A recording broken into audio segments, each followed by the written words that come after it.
오늘 말씀의 제목을 함께 따라해 보겠습니다. 사랑의 완성 예수 그리스도. 다시 한번요. 사랑의 완성 예수 그리스도. 사람들은요, 사랑을 좋아합니다. 호불호가 없습니다.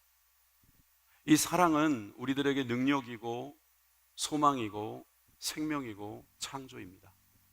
사랑이 있는 곳에 기적이 일어나고 거기에 성장이 이루어집니다. 여러분, 이 사랑을 우리는 할 수 있습니다. 이 사랑을 해야 합니다. 그런데 이 사랑을 하려고도 하고 해보기도 하지만 여러분, 잘 안 될 때가 있습니다. 사랑이 내 힘으로 할 때 안 된다는 것은 우리가 경험적으로 너무나 잘 알고 있는 것입니다. 사랑을 호르몬 효과라고 말하는 사람들도 있지만 성경은 그렇게 가르치지 않습니다. 사랑은 하나님의 것이다 그랬습니다. 여러분, 사랑은 하나님의 것이고 사랑을 우리들에게 가르쳐 주시기를 원하시고 그 사랑으로 살기를 원하시는 분, 우리 주님께서 오늘 이 요한 1서의 말씀을 통해서 우리들에게 이렇게 말씀하십니다. 사랑하는 자들아, 하나님이 이같이 우리를 사랑하셨은즉 우리도 서로 사랑하는 것이 마땅하도다. 여러분, 사랑하시기 바랍니다. 서로 사랑하시기를 바랍니다. 우리가 서로 사랑할 수 있는 것은 우리 주님께서 우리를 사랑하셨기 때문이다. 여러분, 이런 고백을 하고 있는 이 요한이라는 사람은요, 원래부터 이렇게 사랑의 대가가 아니었습니다. 그는 별명에서도 나오지만 성격이 아주 급한 사람이었습니다. 우레의 아들이라는 말이 있습니다. 마가복음 3장 17절에 보니까 보아녹의 곧 우레의 아들이다 라는 별명을 갖고 있던 사람입니다. 마가는 자기 이야기 아니라고 아주 남의 별명을 아주 제대로 써놨습니다.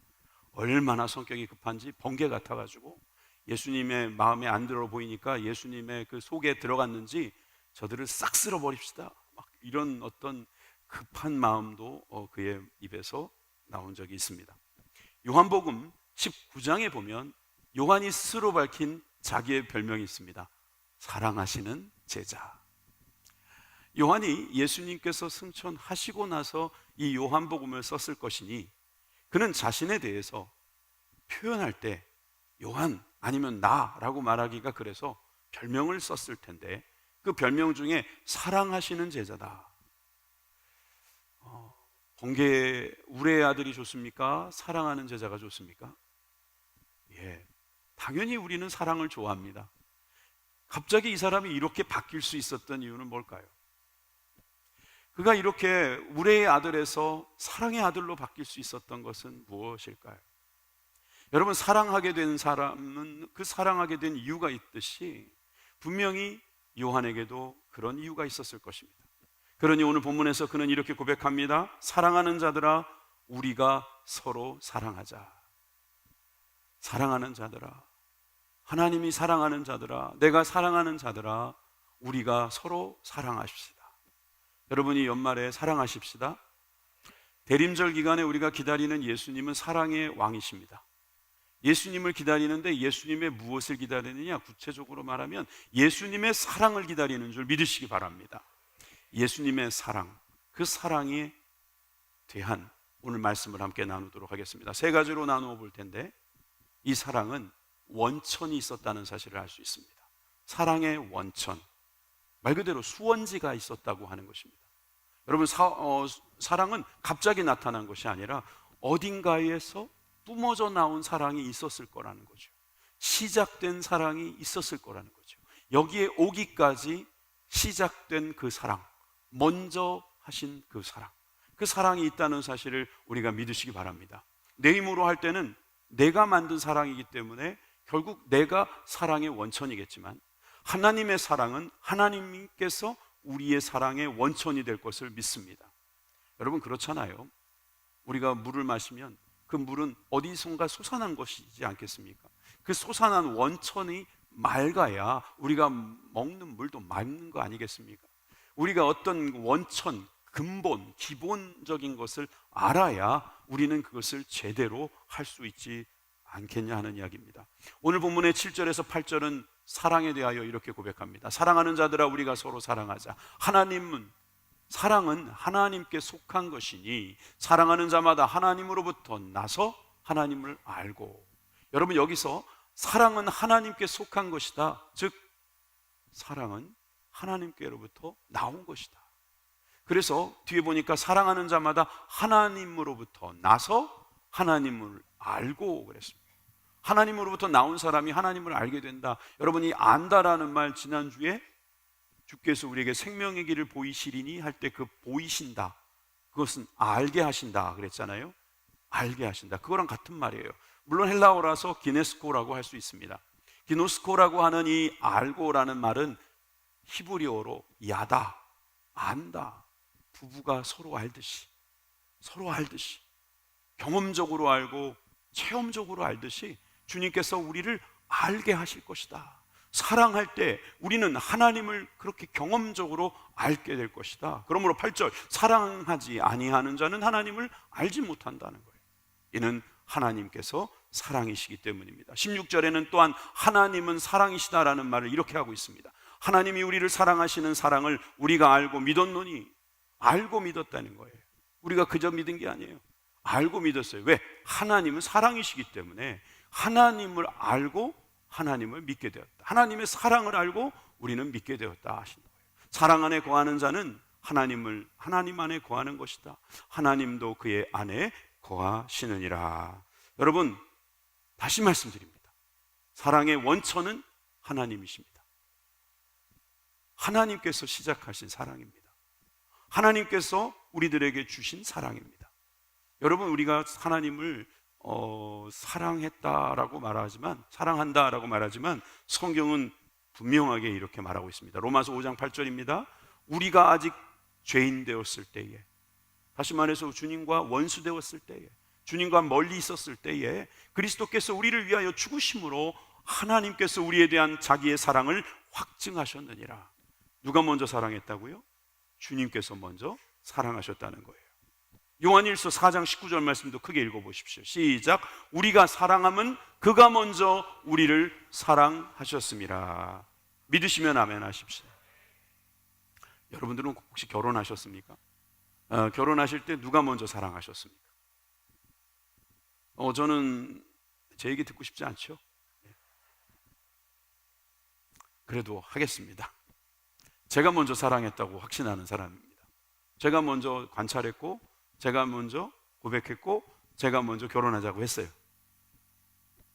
전 좋아요. 그래서 저는 우리 부부는 저 없으면 안 된다고 생각합니다. 왜? 제가 시작했으니까. 그래서 저는요, 너무 좋아요. 그래서 좋아요. 제 선택에 후회가 없어요. 그리고 저는 사랑한다는 것이 이렇게 좋은 건지를 그때 알았기 때문에 고마워요. 여러분, 인간도 사랑을 먼저 하면 이렇게 자신만만한 소리를 합니다. 하나님께서 우리를 먼저 사랑하셨으니, 하나님께서 우리에 대한 책임이 얼마나 크시며, 또 하나님께서 우리에 대해서 얼마나 기뻐하시고 고마워하시겠습니까? 여러분, 오늘 이렇게 교회 나오는 거, 그것이 쉬운 일이 아닙니다. 못 나오신 분은 어려운 일은 또 아니겠지만, 여러분, 나오실 때는 여러분들이 하나님의 사랑을 받았기 때문인 거죠. 그런데 그 사랑은 여러분들이 시작한 것이 아니라 하나님께서 먼저 시작하신 거예요. 여러분들 가만히 있었어요? 아니, 여러분들은 도망가고 있었는데요, 여러분들을 뒤에 가셔서 다 끌어안고요, 넌 내 거야, 이러신 거예요. 여러분, 나는 그 사랑이 정말 소중하다고 생각할 때 여러분들이 이건 내가 한 사랑이다라고 생각하지 마세요. 하나님이 먼저 사랑했다는 거예요. 그럴 때 여러분 혼자 앉아서 울 수도 있을 거예요. 어느 날 저는 정말 하나님의 사랑에 깊이 잠겨 있을 때 눈물이 흐르는 것도 느껴요. 야, 나 같은 죄인을, 나 같은 형편없는 자를 그렇게 사랑하시다니. 여러분, 그런 사랑을 경험한 사람들은요, 그 사랑의 근본이 되시는 하나님의 사랑을 받은 사람이에요.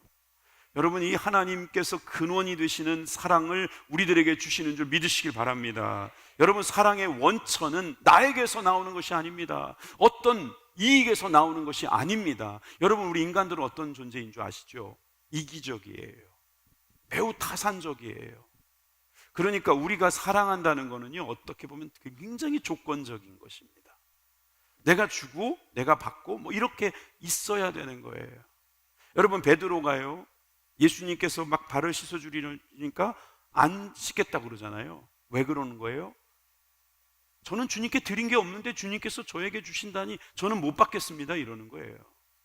여러분, 이거 교만한 겁니다. 주님이 사랑하시겠다는데 안 받겠다는 거예요. 베드로가 뉘우치죠. 그러니까 나중에 주님이 물 위에서 걸어오시는 걸 보고 자기도 걸어가게 해달라고 하잖아요.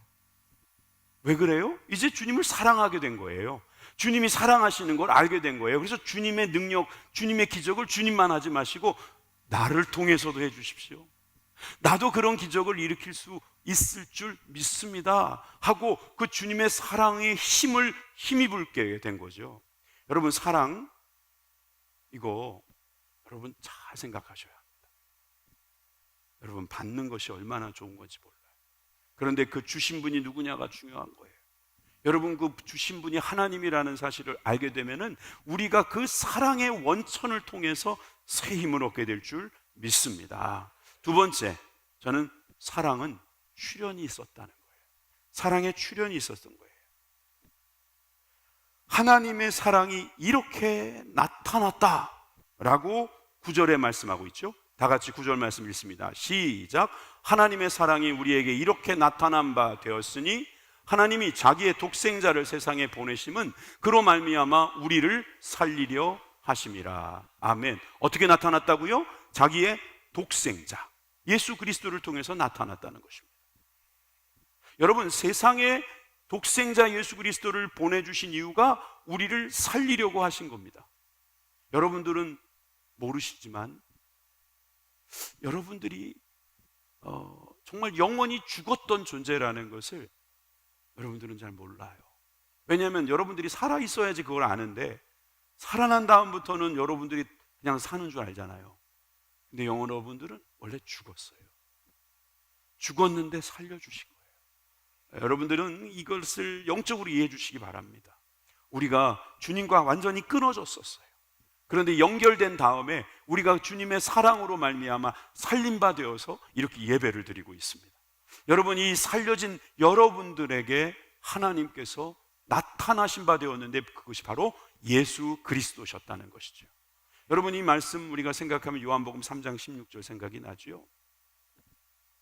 요한복음 3장 16절 하면 떠오르는 한 사람이 있습니다. 고재봉이라는 사람. 이 사람은 연세 드신 분들은 많이 들어본 이름일 겁니다. 희대의 살인마, 도끼로 사람을 7명인가요? 6명을 죽였어요. 군대에서 당번병으로 있다가 소고기를 훔쳐 먹었어요. 근데 그 훔쳐 먹었다고 6개월 동안 징역을 살고 와서 이 사람이 완전히 그냥 사람이 돌변해가지고 자기를 그곳에 보낸 사람을 죽이겠다고 그 집에 찾아가서 사람을 다 죽여놨는데 보니까 그 사람은 이사가고 딴 사람이 와 있는 거예요. 여러분, 이 사람이 그렇게 희대의 살인마라서 사실상 신문에도 많이 나왔어요. 아주 그 군법에 올라가서 재판을 받는데 제가 사진도 사실 있긴 있는데 보여드리기 싫어요. 너무 건방져 보여가지고 그냥 막 다리 꼬고 앉아가지고요, 너무 당당한 거예요. 어떻게 사람을 그렇게 도끼로 죽여놓고. 오죽하면은요, 여러분, 군 형무소에 가면 그냥 무조건 무릎을 꿇습니다. 그런데 그때는 더 했겠죠. 근데 그 형무소 소장이 나타났는데 소장이 똑바로 앉으라고 이야기했더니 그냥 눈을 팍 쑤신 거예요. 이게 살인자고 사형수니까 이 사람은 더 이상 살 생각이 없는 거예요. 그러니까 나한테 뭐라고 하지 말라는 거예요. 그런데 그가 어느 날 권서인을 만났어요. 요즘은 권서인이라는 말이 없어졌는데 옛날에 성경을 권하면서 파는 분이 있었거든요. 근데 그분이 전도해 주는 걸 들었고 그때 들었던 말씀이 바로 요한복음 3장 16절. 그 독생자 예수님이 나를 위하여 죽으셨고 그러므로 나는 멸망받지 않는다는 걸 알았다는 거예요. 근데 그가 너무 놀라운 고백들을 계속하는 것을 이인수 장로라는 분이 간증을 통해서 많이 전파했어요. 그리고 그 이야기들을 우리 부흥 강사들이 예전에 많이 말했어요. 근데 이분이 하는 이야기 중에 기가 막힌 것은 내가 그동안 많은 교회 다니는 사람을 봤는데 나한테 전도한 사람이 없었다는 거예요. 그런데 내가 여기 와서 이 말씀을 들어보니 이 말씀이야말로 내가 정말 믿을 만한 말씀이다. 여러분 착각하지 마세요. 여러분 사형수니까 그러지 아니에요. 여러분 우리 중에 그런 사람이 있을 수 있어요. 어쩌다가 여러분들을 못 만난 사람이 있을 수 있어요. 여러분들이 만약에 정말 고재봉 같은 사람 한 사람을 만나서 그 사람 살리면요, 여러분 큰일 한 거예요. 자, 다시 돌아가서 고재봉 그 사람은 자기가 들은 이 말씀 때문에 완전히 뒤집어지고 군목을 만나서 그는 더욱더 예수님을 알게 됩니다. 그리고 성경을 백독을 합니다. 백독. 여러분 23년도에 몇 독 하셨습니까? 우리 감옥 들어가야 하나? 백독을 하려면 감옥에 가야 되나 봐요. 여러분 백독을 해가지고 이분이 완전히 예수님을 믿게 되니까 감옥에서 자기 방에 있는 사람 다 전도하는, 소장에게 가서 부탁을 하는 겁니다. 저 방 좀 바꿔주십시오. 왜? 1기가 끝났습니다. 다 전도했다는 거예요. 다른 방에 가서 또 전도하겠다는 거예요. 사형수였기 때문에 그때는 총살형을 받게 되었습니다. 사형장에 들어가는데 성경을 옆에 사람에게 딱 주는 거예요. 난 이제 필요 없어. 자네 예수 잘 믿어. 그리고 당당하게 가는 거예요. 근데 이 사형장에서 이 젊은 군목이 이제 그 집행관으로 있게 됐는데 기도를 해주는 가운데 이 사람의 변화를 알게 되니까 이 목사님이 기도를 못 하는 거예요. 그냥 울기만 하고.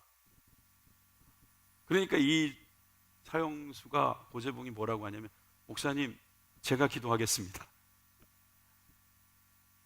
이 죄 많은 종을 구원해 주셔서 감사합니다.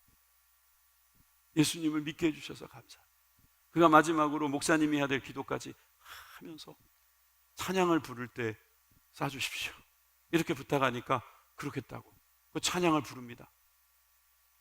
그런데 그 찬양을 듣고 있던 그 총을 쏘는 분이 못 쏘는 거예요. 놓친 거예요. 두 번째 곡을 부를 때 그때 쐈답니다. 수건을 벗겨보니 웃고 있더라. 저는 이 사형수의 극단적인 변화를 저는 늘 일어나는 일이라고 생각하지는 않습니다. 그리고 그 희생된 가족 생각해보면 안타까운 일이 아닐 수 없습니다. 그런데 이 대책 없고 정말 방법이라고는 눈꼽만치도 찾을 수 없는 이 사람이 변할 수 있었던 것은 바로 하나님의 아들 독생자 예수 그리스도께서 자기를 사랑한다는 그 믿음이 들어왔기 때문이라는 사실을 우리는 알 수 있습니다. 사랑은 여기 있으니 우리가 하나님을 사랑한 것이 아니요 하나님이 우리를 사랑하사 우리 죄를 속하기 위하여 화목제물로 그 아들을 보내셨습니다. 믿으시면 아멘 하십시오. 여러분 주님께서 우리를 사랑하실 때, 여러분 요한복음 10장 28절에서 29절을 보시겠어요? 여기 보니까 내가 그들에게 영생을 주노니 영원히 멸망하지 아니할 것이요 또 그들을 내 손에서 빼앗을 자가 없느니라. 그들을 주신 내 아버지는 만물보다 크심에 아무도 아버지 손에서 빼앗을 수 없느니라. 우리를 사랑하시는 그분은 만물 위에 계시는 분이기 때문에 만물 위에 계시는 그분이 사랑할 때 그 만물 아래에 있는 그 어떤 것도 그분의 사랑을 빼앗을 수 없어요. 이게 중요한 것입니다. 여러분 우리가 사랑하면 우리의 능력만큼 사랑할 수 있습니다. 그러나 하나님이 사랑하시면 하나님의 능력으로 사랑하시는 것입니다. 하나님의 능력은 무한하시기 때문에 만물의 모든 것을 다 변화시킬 수 있는 분임을 여러분 믿으시기를 바랍니다. 그 하나님은 아들을 아끼지 아니하신 겁니다. 로마서 8장 32절에 자기 아들을 아끼지 아니하시고 우리 모든 사람을 위하여 내주신 이가 어찌 그 아들과 그 모든 것을 우리에게 주시지 아니하겠느냐. 여러분 그 아들과 함께 모든 것 주신다. 여러분 이 모든 것 안에 뭐가 있는지 한번 여러분 생각해 보시겠습니까? 여러분 그토록 원하는 그것도 있겠지만 여러분 그 아들과 그 모든 것은 바로 구원입니다. 여러분 우리가 가장 필요한 게 뭔지 아십니까? 구원입니다. 구원이에요. 영원히 구원받는 거예요. 영원히 구원받는 것이지요. 여러분 우리가 영혼육이 구원받는 것입니다. 여러분 이 놀라운 축복이 우리 가운데 있음을 믿으시면 아멘 하십시오. 여러분 이 아멘 할 수 있는 하나님의 권능, 하나님이 주신 그 믿음, 이것의 근거는 바로 사랑의 출현자, 바로 예수 그리스도였기 때문이라고 우리는 알 수 있습니다. 예수님은 히브리서 10장 14절의 말씀처럼 한 번의 제사로 영원히 온전하게 하셨습니다. 누구를 위해서요? 거룩하게 된 자들, 즉 구별된 자들, 즉 저와 여러분들을 위해서 단 한 번의 제사, 십자가의 죽으심으로 말미암아 우리를 영원히 온전하게 하신 줄 믿으시기 바랍니다. 여러분, 하나님의 사랑은 이렇게 나타난 바가 되었습니다. 마지막 세 번째는 이 사랑이 완성되었습니다. 완성될 것입니다. 여러분, 이 완성이라는 것은 너무나 좋은 말이잖아요. 근데 문제를 한번 내볼게요. 여러분, 율법의 완성은 무엇일까요? 율법의 완성. 예. 로마서 13장 10절에는 사랑이라고 말하고 있습니다. 사랑은 이웃에게 악을 행하지 아니하나니 그러므로 사랑은 율법의 완성이니라. 여러분, 이 사랑, 하나님께서 주시는 그 사랑은 율법을 완성시킵니다. 자, 그러면 사랑의 완성은 무엇일까요? 오늘 본문의 12절을 보시면 우리가 알 수 있습니다. 어느 때나 하나님을 본 사람이 없으되 만일 우리가 서로 사랑하면 하나님이 우리 안에 거하시고 그의 사랑이 우리 안에 온전히 이루어지느니라. 여러분, 세 번역에 보니까 이거를 어떻게 번역했냐면 하나님의 사랑이 우리 가운데 완성된 것입니다. 하나님의 사랑이 완성되었다. 어떻게 완성됐을까요? 바로 예수님을 통해서 완성된 것이죠.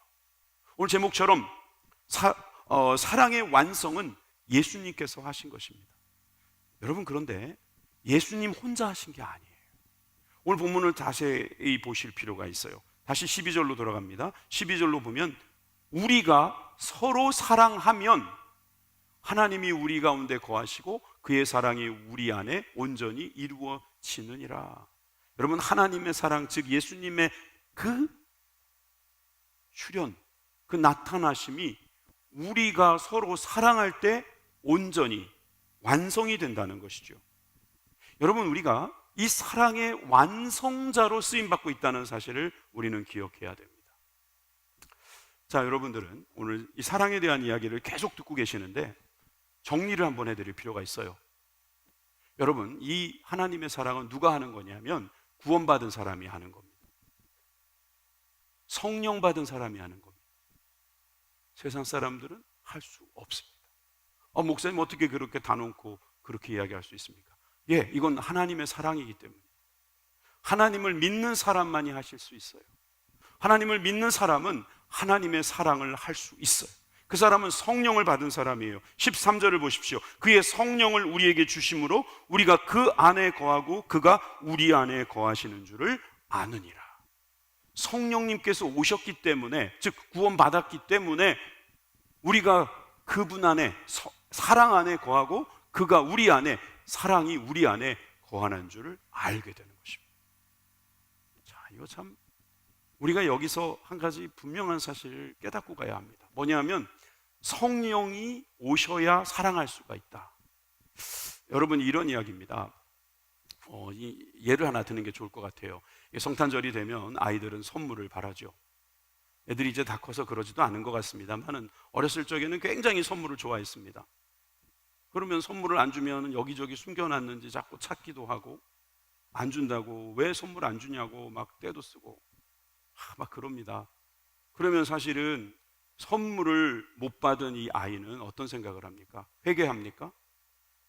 선물을 못 받은 것은 저의 죄 때문입니다. 저의 부족함 때문입니다. 아버지, 저의 부족함을 용서하시고 선물 좀 주옵소서, 이럽니까? 애들은요, 부모에게 선물을 요구하게 돼 있어요. 왜? 약속을 했거든요.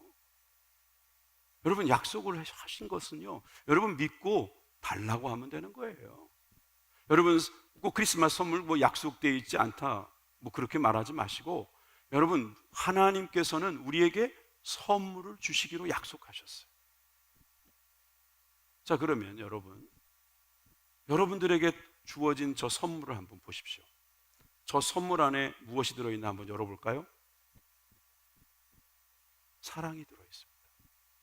여러분, 살짝 웃으셨는데 성경에 사랑장이라고 있습니다. 고린도전서 13장이죠.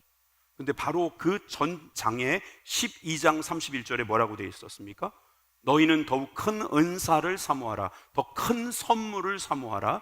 내가 또한 가장 좋은 길 사랑을 너희에게 보이리라. 그러면서 사랑은 언제나 이렇게 나오죠. 여러분, 사랑은 선물입니다. 물론 열매이기도 합니다. 그런데 하나님을 믿는 사람, 성령을 받은 사람에게 일어나는 일입니다. 성령을 받은 사람은 은사를 요구할 수 있습니다. 여러분들이 사랑이 없다면, 왜 사랑이 나한테 없을까? 가슴을 찢고 회개하려고만 하지 마시고 사랑을 달라고 기도하십시오. 사랑을 달라고 주님께 요구하세요. 하나님, 나에게 사랑이 없습니다. 내가 하나님을 믿는데, 내가 하나님을 정말 사랑하는데 왜 나에게 이런 사랑이 없습니까? 하나님, 나에게 이 사랑 좀 주세요. 사랑 주세요. 사랑은 회개할 문제가 아니라 요구할 문제예요. 여러분, 기도해서 받으시기를 바랍니다. 왜 우리에게 사랑이 식어져 갑니까? 사랑을 위해서 기도하지 않기 때문에. 우리 교회에 사랑부가 있어요. 사랑부의 선생님들을 보면 전 눈물이 나요. 사랑부의 부모님들은 정말 그 순간을 일주일 내내 기다리실 거예요. 아이들을 믿을 만한 분에게 맡기고 여기 와서 예배 드리는 거예요. 아마 여기 사랑 부모님들 계실 텐데 제 말에 공감하지 않습니까? 선생님들이 그 일을 해주는 거예요. 얼마나 귀한지 몰라요. 여러분, 우리가 정말 그런 사랑할 수 있는 사람들을 보시면 놀랍지 않습니까? 근데 놀랄 일이 아닌 것이 그분들도 하나님의 사랑을 경험하고 받았기 때문에 그렇게 하실 수 있게 된 것입니다. 여러분, 더 큰 사랑을 사모하시기 바랍니다. 그 은사, 선물을 기대하시기 바랍니다. 왜 나는 사랑 못하지? 자꾸 자기만 탓하지 말고, 남만 탓하지 말고. 여러분, 남을 평가하지 마세요. 평가하면 사랑할 수 없어요. 남을 원망하지 마세요. 그 다음에 사랑이 잘 안 돼요. 그러니까 평가하거나 원망하거나 불평하지 않도록 조심해야 합니다. 그러면서 그들을 위해서 기도하는 거예요. 하나님, 그들을 사랑할 수 있게 도와주십시오. 여러분, 그런 사랑이 있기를 주님의 이름으로 축원합니다. 요한일서 4장 14절에서 15절은 그 사랑하는 사람들에게 일어난 일들입니다. 아버지가 아들을 세상의 구주로 보내신 것을 우리가 보았고 또 증언하노니 누구든지 예수를 하나님의 아들이라 시인하면 하나님이 그의 안에 거하시고 그도 하나님 안에 거하느니라. 여러분들은 예수님을 하나님의 아들이라고 시인하십니까? 한번 해볼까요? 하실 분만 하십시오. 예수님은 하나님의 아들이십니다. 예수님은 그리스도이십니다. 예수님은 우리의 구세주이십니다. 예수님은 우리를 위하여 오셨습니다. 여러분, 이런 고백이 여러분들의 시인이라면, 여러분들이 따라한 것이 아니라 저와 공감하며 시인한 것이라면 여러분 구원받은 분 아닙니까? 여러분들이 구원받았다면 여러분들은 그 사랑의 완성자에 참여하고 있다는 사실을 꼭 기억하십시오. 예수님께서 그 사랑을 완성하시기 위해서 여러분들을 앞세우고 계신 거예요. 여러분들이 그 일을 해주시기를 바라고 계시는 거예요. 어떤 분이 이렇게 질문할 수도 있습니다. 그럼 사랑하라는 말씀이군요. 그럼 사랑하라는 것은 이건 율법 아닙니까? 이것은 우리가 꼭 해야 된다, 이런 어떤 명령 아닙니까? 여러분, 그렇게만 생각할 것이 아닙니다. 다시 말씀드리지만 이 사랑은 성령님께 받아야 하는 것입니다. 여러분, 갈라디아서 2장 16절에 우리가 구원받는 원리에 대해서 잘 나와 있는데 여기서도 이것을 깨달을 수 있게 하시죠. 사람이 의롭게 되는 것은 율법의 행위로 말미암음이 아니요 오직 예수 그리스도를 믿음으로 말미암은 줄 알므로 우리도 그리스도 예수를 믿나니 이는 우리가 율법의 행위로서가 아니고 그리스도를 믿음으로써 의롭다 함을 얻으려 함이라. 율법의 행위로서는 의롭다 함을 얻을 육체가 없느니라. 여러분, 율법의 행위는 사랑하라는 거예요. 하나님 사랑하고 이웃 사랑하라는 것이었어요. 여러분, 그 사랑이라는 것을 여러분 우리가 행위로만 하면 안 되는 거라는 거예요. 예수 그리스도를 믿음으로 말미암아 그 믿음으로 말미암아 의롭게 되는 놀라운 역사, 즉 성령의 도와주심을 통해서 그때야 비로소 우리가 온전한 사랑을 할 수 있다는 것이죠. 그러려면 여러분 사랑을 경험해야 되지 않겠습니까? 여러분 사랑을 경험하고 계십니까? 하나님의 사랑을 경험하셨습니까? 그러면 여러분 그 사랑할 수 있을 겁니다. 하와이 출신의 한 서퍼가 있었습니다. 이 서퍼는 아주 촉망된 유능한 서퍼였어요. 예선에서 1등을 할 정도로 주 대회에서요. 하와이 출신인데 이분을 주제로 하는 영화도 만들어진 거예요. 저게 바로 소울 서퍼라고 하는 영화인데요. 바다에서 어느 날 연습하다가 상어에게 팔을 물려서 팔 하나를 잃어버립니다. 여러분, 이 균형이 중요한 이 서퍼에게 팔 하나가 없다는 것은 그냥 더 이상은 못하는 거예요. 얼마나 절망했겠습니까? 낙심하고 그는 더 이상 이것을 할 수 없다는 그런 절망감에 빠져 있을 때 교회에서 선교를 가게 됐답니다.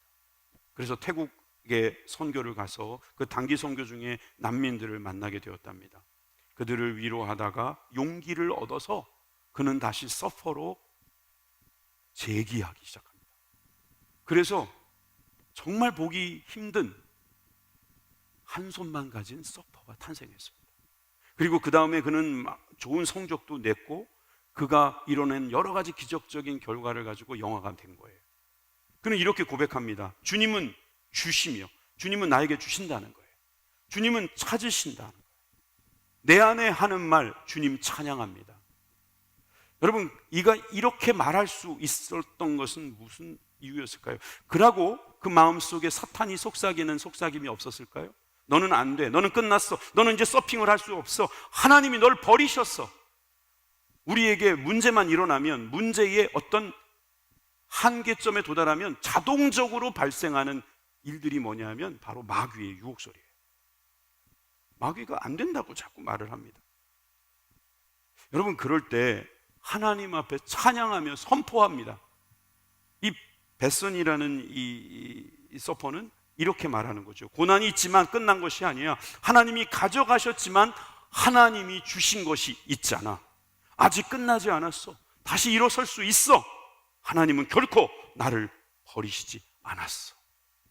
사탄을 향해서 반박하고 저 파도 너머에 있는 두려움을 뚫고 일어나서 팔 하나를 들고 그 놀라운 기적을 일으키고 있습니다. 저는 이 여인에게 하나님의 사랑이 경험되었기 때문에 이런 놀라운 기적이 일어났다는 사실을 발견했습니다. 여러분, 발견해야 합니다. 하나님께서 나를 얼마나 사랑하시는지 사용수 고재봉처럼 발견하십시오. 여러분, 그런 다음에는 여러분들이 완성하는 그 자리에, 사랑의 완성지에 여러분 계신다는 것을 기억하십시오. 그랬을 때 여러분, 우리는 예수님을 믿으면 사랑할 수 있습니다. 성령을 받으면 사랑할 수 있습니다.